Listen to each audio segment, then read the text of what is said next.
Hello, folks. This is Gender in Focus, a podcast exploring how to create a more inclusive world for trans and non binary people. I'm your host, Kai Scott, and I use the pronouns he and him. I'm the president of Trans Focus Consulting. Each week, I dive into real stories and expert advice, offering practical tips and actionable takeaways to help you lead with kindness, confidence, and heart. Tune in to discover how you can make a positive difference. It's just a conversation away.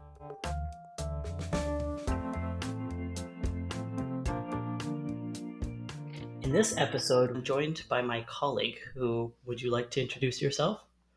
My name's Elle. I use both she and they pronouns, and I am the coordinator at Transfocus. Fantastic.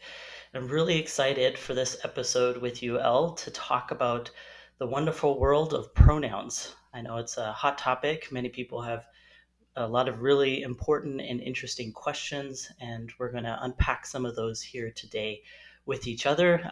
We'll kind of get into some dialogue around it to hopefully clear up some of the kind of mystery or perhaps wanting to know more about this topic for folks who are just starting or are along their journey on gender diversity. So let's get into it.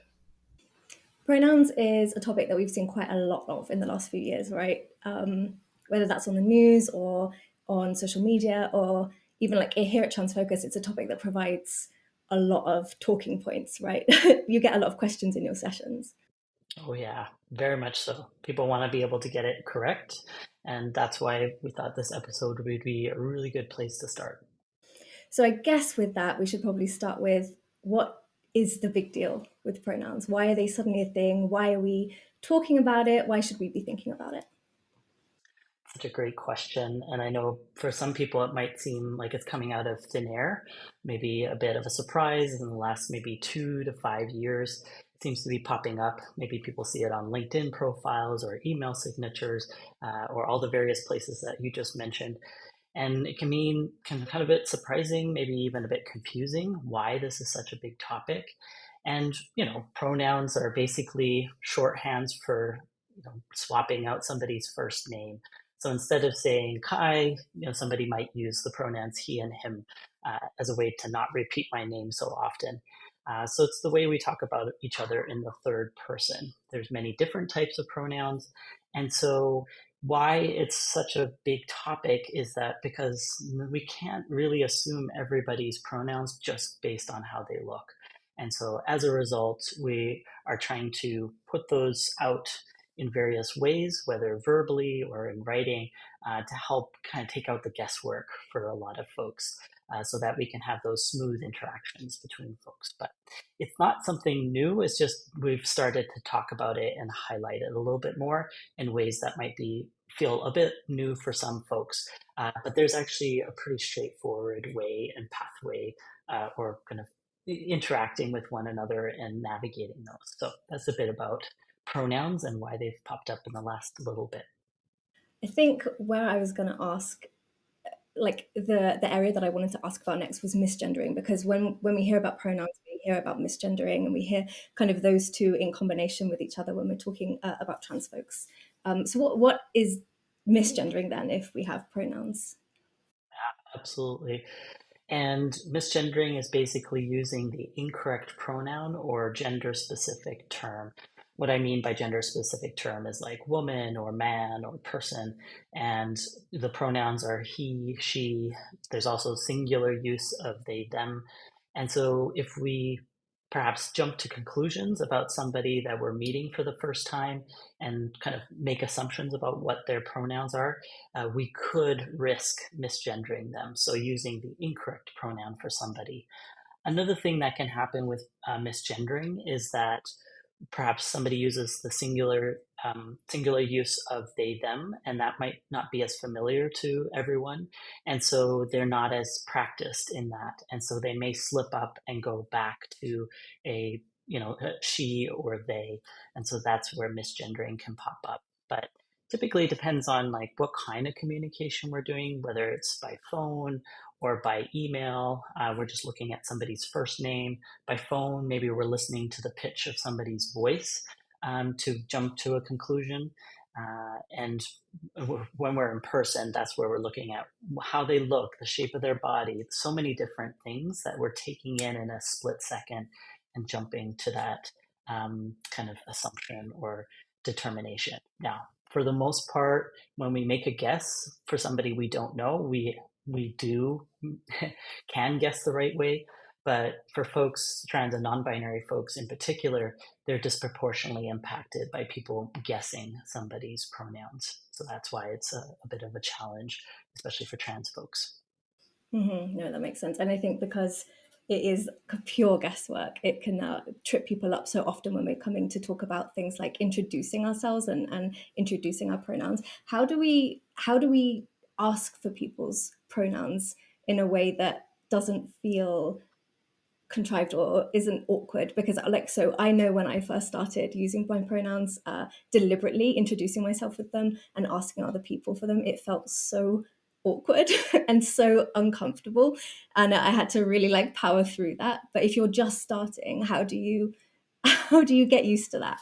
Yeah, and I'm so glad you shared that because I think people want it to be the smooth thing right away, especially if it's a new practice, like on any topic, it's going to be a bit awkward to begin with. And so I think that's an important thing to acknowledge is that it might not, be smooth right away.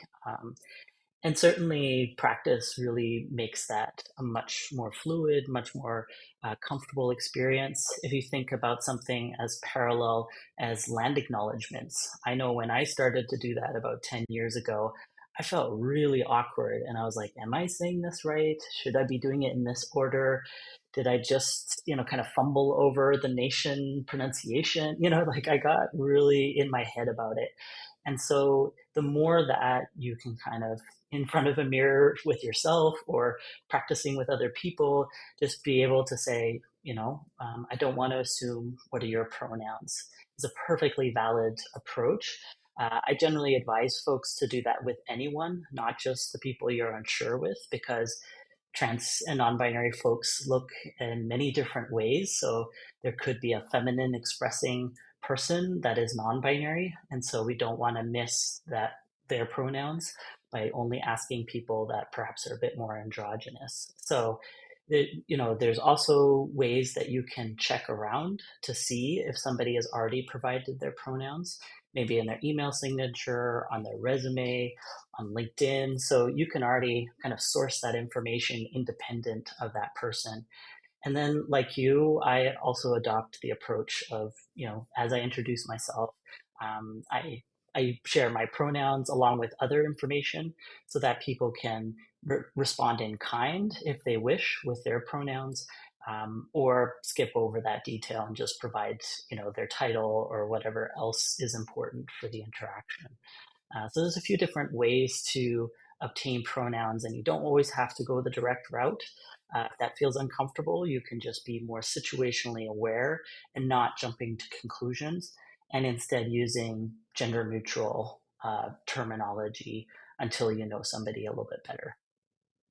Did you always feel comfortable with giving pronouns and asking for pronouns? Because I always think of Mm. you as like a genius. Did you always feel comfortable with it, or did it take you a while to get used to it as well? Mm.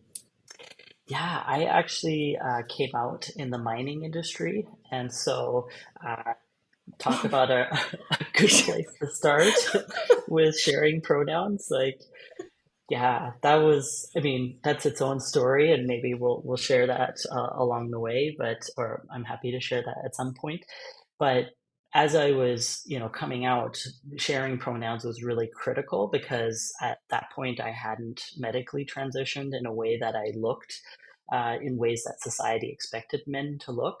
And so as a result, I wanted to forefront my pronouns to help people out so that they could, gender me properly. And Mhm. so it was a bit nerve wracking in a room with people for whom that's not familiar, and certainly people were gracious in some respects, and then others had a lot of questions, which is understandable. And then others, you could see the panic in their eyes. and or the like pondering question marks from their eyeballs. So, just like, yeah, it was really, really awkward to begin with. And even in some settings, very terrifying Hmm. because in some respects, it's going against the grain in a way that can, you just don't know what impact that'll have in terms of the relationship or how people will receive you and want to continue to work with me, et cetera, et cetera. And there's all these questions that come to mind, and just worries. And so that does factor into needing or wanting to share, Hmm. but certainly I was constantly trying to override those and help with that information. And of course, not everybody is in that position either. So we don't ever want to have people forced to do that if they don't feel that it's safe enough to do so. But for Hmm. me, that was a decision I made.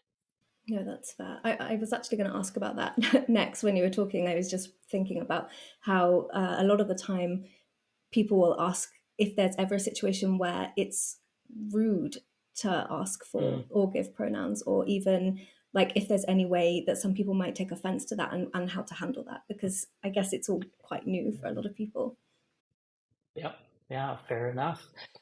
Yeah, and it can catch some people off guard if they're not themselves trans or non-binary, and even some trans and non-binary folks, maybe don't want to be asked directly, or they're having to consider a complex set of variables maybe they're new to an organization. They don't quite understand whether their manager or supervisor or leader is up to speed, and so they're cautiously kind of testing out and sharing pronouns, especially if they're gender neutral, or multiple sets of pronouns, like that can really, put somebody in a precarious position. So they may not feel they want to share their pronouns. And certainly that's why we never force anybody to share pronouns. We always provide space and an opportunity. But if somebody wants to skip that, or don't share it, or decline, then we always want to respect that decision, because it could be a non-binary person for whom sharing they them pronouns is going to put them in a difficult spot, or it could be somebody who is not transgender, or another word for that is cisgender, and so they may also not want to participate in that. We've certainly received feedback from cisgender women who they say, some of them, not all of them, but some of them say, I don't want to forefront my gender because it's already such an issue in the workplace. And this just adds another layer to that. And I totally understand that. And so each person needs to make the decisions that are right for them when it comes to pronouns. And that goes for both, trans and non-binary folks as well as cisgender folks. So no pressure then. Yeah, no pressure. Another thing is, if your second part of your question was about people taking offense to being asked. Usually, especially among cisgender people, the offense is, well, it's obvious. Just look at me, right? Right. And you can very gently say, I just try not to make assumptions based on how people look, what their pronouns are, and so that's a simple way to address it. No need to be defensive or admonish them for being offended, but just a quick moment of explanation can help, and no offense intended, that kind of thing. So Hmm. usually that's enough to kind of calm the situation or de-escalate it. But certainly that is one thing that can come up. It's not very often, but it can, and so just be prepared for that. That makes sense. You mentioned something a second ago about multiple pronouns, and I was Mm, wondering if you could explain that, because I think that's a topic that comes up a lot when I'm looking over the questions, the anonymous questions that people send in. That one comes up quite a lot. So could you explain that? absolutely, yeah. And I can appreciate why there are questions, because for the most part, up until now, people have had one set of pronouns. So, for example, I use a single set, he, him, there's a few other iterations of it, but it's, one set. Similarly, my sister uses she, her pronouns, right? So that's one set. but there are folks who use multiple sets. So for example, we have a colleague who uses she and they pronouns. Sometimes people provide additional instructions when they share multiple pronouns, other times not. For them, they do share. They say, I use she, they pronouns, but I prefer or I prioritize they, them pronouns. So that kind of gives you a sense of, okay, I'll focus on the they, them part of this multiple set. For others, they like when people toggle between the two. And so it just really depends on the individual. Sometimes they'll share that, in which case that gives you some insight into what they're prioritizing. Multiple pronouns, often people are very curious as to why somebody uses multiple pronouns, like what's driving the need for this. There could be many different reasons, and it's important, even if we're really curious, not to ask a lot of questions about this. I know people can be anxious and they want to do the right thing, which is coming from a good place. But oftentimes, people with multiple pronouns, they can hesitate to share that they have two or more sets of pronouns because they're worried about all the like flood of questions they'll get because of it. Which can happen. And so the multiple reasons could be somebody is bi gender, so has two genders at one time. So they're trying to reflect that in the two sets or more of pronouns. Somebody could be integrating their past with their present, and want to reflect that in their pronouns. There's somebody who could be cisgender, so not transgender, but that wants to be able to have they, them, or another gender neutral pronoun be more visible to others and maybe even give opportunity for folks to practice. So you actually don't know, based on somebody's pronouns, what is at play for them. But really, it's just important to focus that they have, two sets. And if there's no further instruction, either focus on one or the other.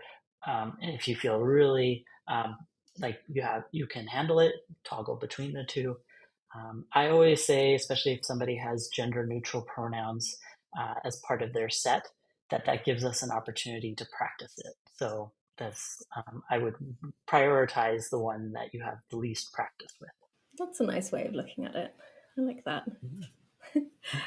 If someone is using they them pronouns, and sort of as a society we're not used to that yet, shouldn't you be expecting, sorry, to be misgendered? Like, there Mm. is this sort of, you know what I mean? There's this, like, it's very new. So should we just kind of accept that?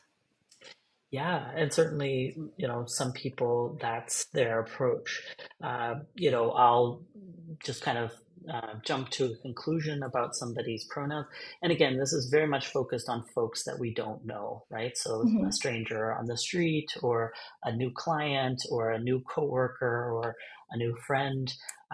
We again do that kind of look on the outside to determine what somebody is on the inside. And certainly, I can appreciate why people go for an easy approach, especially if it's a busy environment. There might be so many things that somebody is handling that it just feels easier to shortcut to something simple. But unfortunately, what ends up happening is that, again, that disproportionately impacts trans and non binary folks for whom the rate of misgendering is staggeringly high. So we have stats from TransPulse Canada that did a survey in 2019 of 3,000 trans folks across Canada. And, among non-binary folks, it's, I think upwards close to 75% that are misgendered on a daily basis.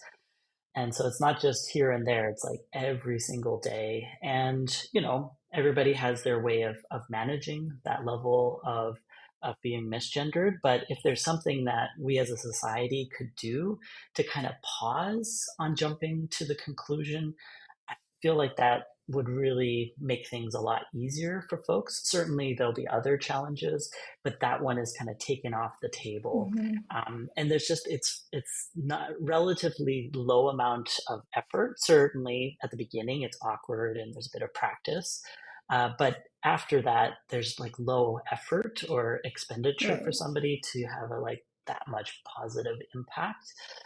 And I also think about it, I offer this analogy if it's helpful for folks who speak other languages.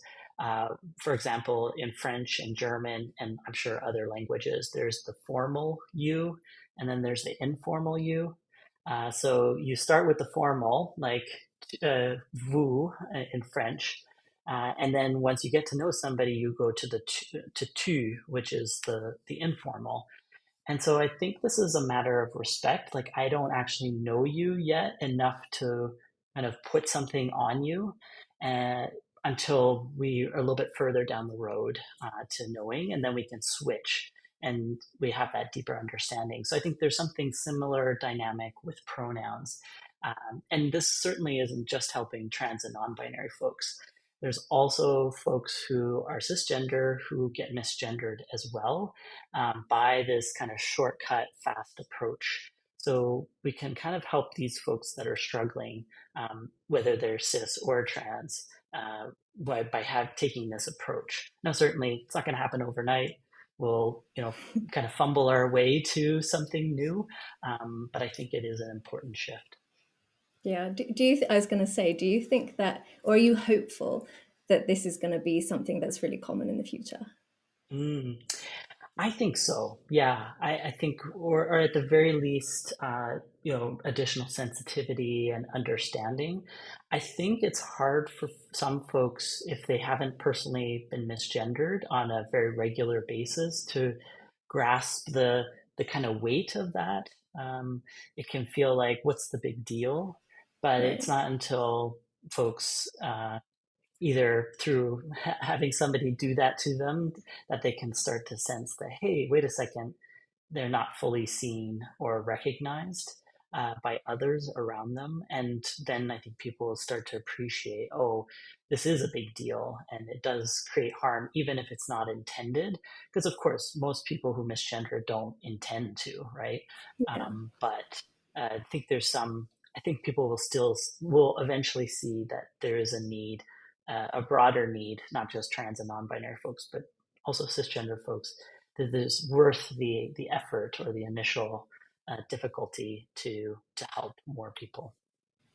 You did touch on this a couple of minutes ago, but I did want to ask you um, when it comes to getting people on board. And I think like a lot of people really worry about this, whether that's like maybe I'm on board, but my partner isn't, or my coworker's Mm, not. yeah. How do you combat that? Mm-hmm. Yeah, well, with something new, there can be hesitation, even uh, dismissing it and resisting it. This is ridiculous. I think we need to do this. Feels like too much. Doesn't make sense. Um, Usually, folks who say those kinds of things have probably, most likely, not spent a lot of time knowing the kind of ins and outs of pronouns because for them, it's a fairly easy experience, right?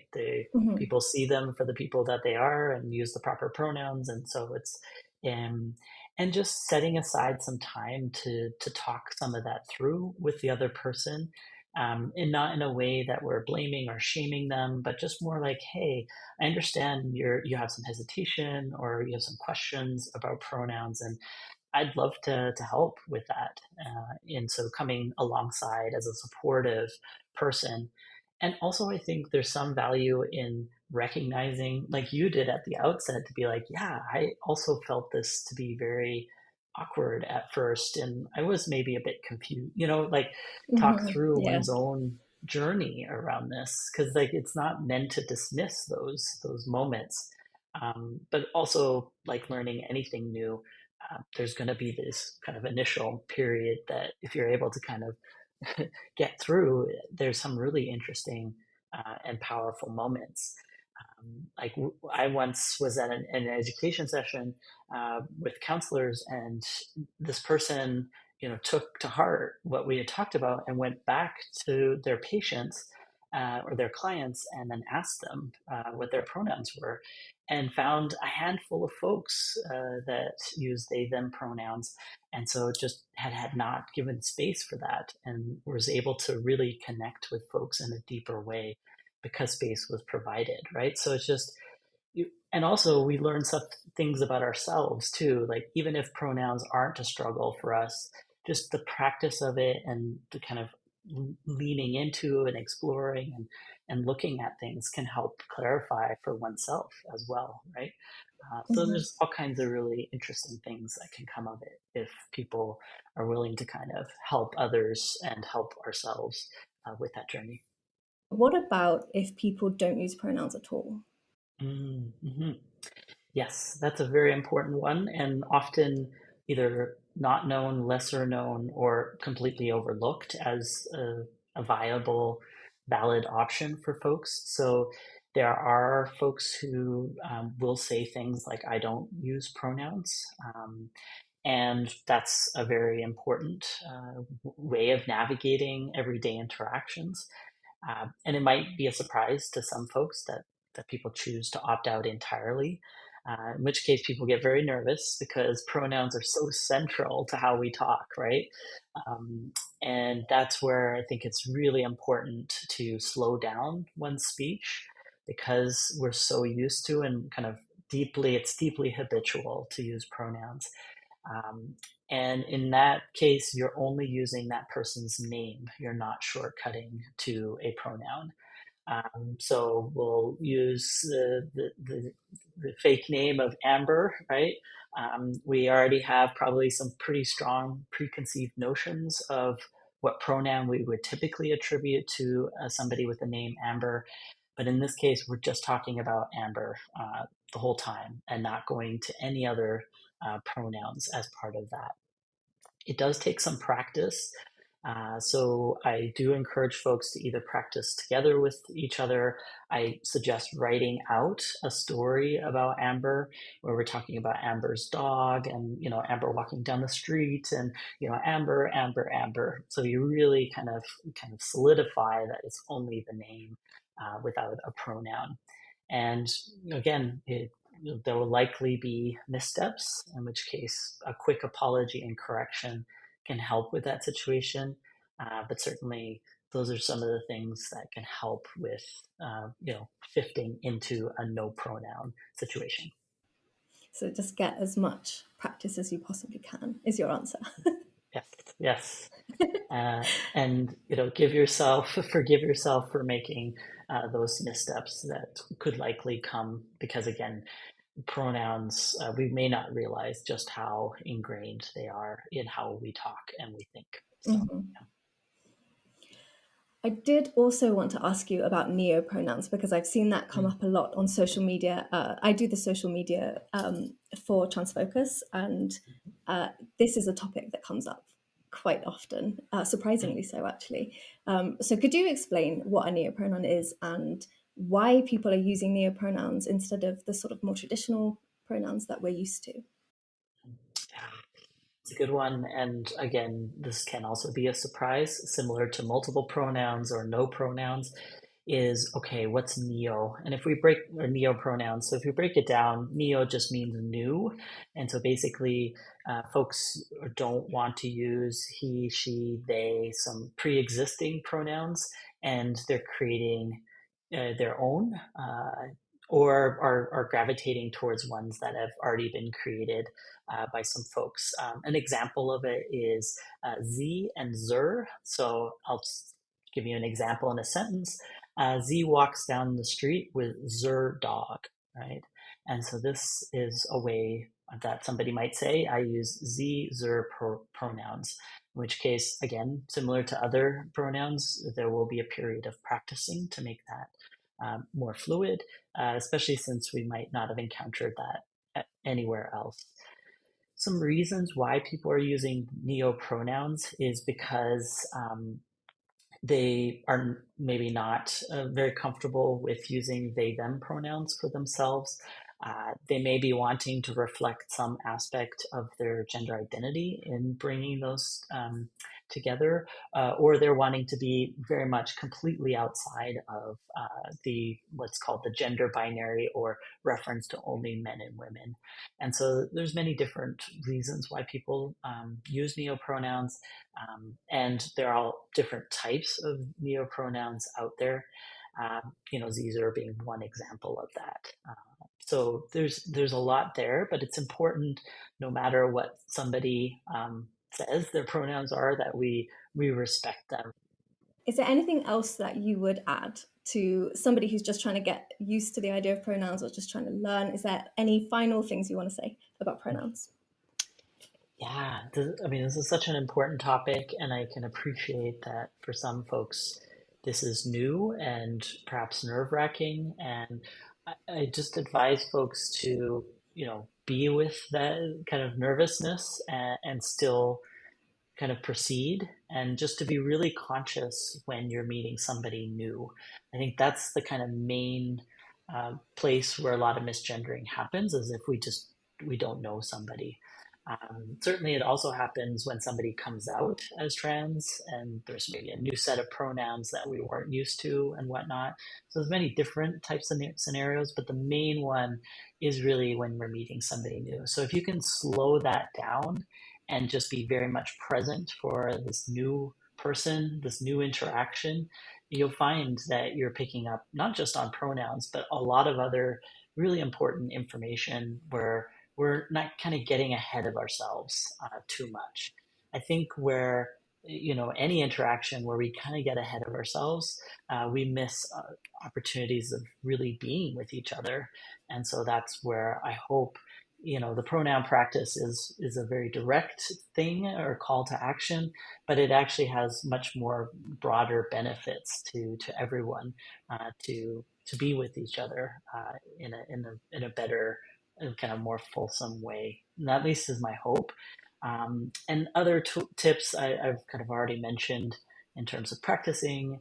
And if you do make a mistake, it's okay. I mean, again, people are not asking for perfection or 100% always right.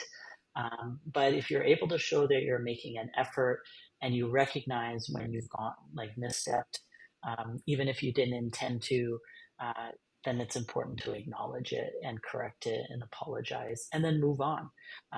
And there is kind of a world once you've pushed past that discomfort where it does become easy and you're able to be with people in a way that you'll maybe be surprised, like how big of a deal this is for folks and how excited they are when people make the effort, and you're able to have that much deeper of a relationship with each other. So yeah, that's my invitation and my hope. And I'm so thankful that everybody tuned in to listen to our podcast about pronouns. Certainly, we're always here to listen to what your kind of burning questions are. We've got lots of great episodes coming up to talk further and in more detail about all kinds of issues related to gender diversity. But we're always responding to what you, the listener, are wanting to explore. So certainly there's a lot of opportunity on social media to provide that feedback. And we're always listening and look forward to being in further discussion in future episodes. So we'll sign off from here. Thank you so much, Elle. It was lovely to talk to you about this issue. And Thank you um, for having me. yes, absolutely. And we'll look forward to the next episode. Great. Thank you very much. Bye for now. Bye.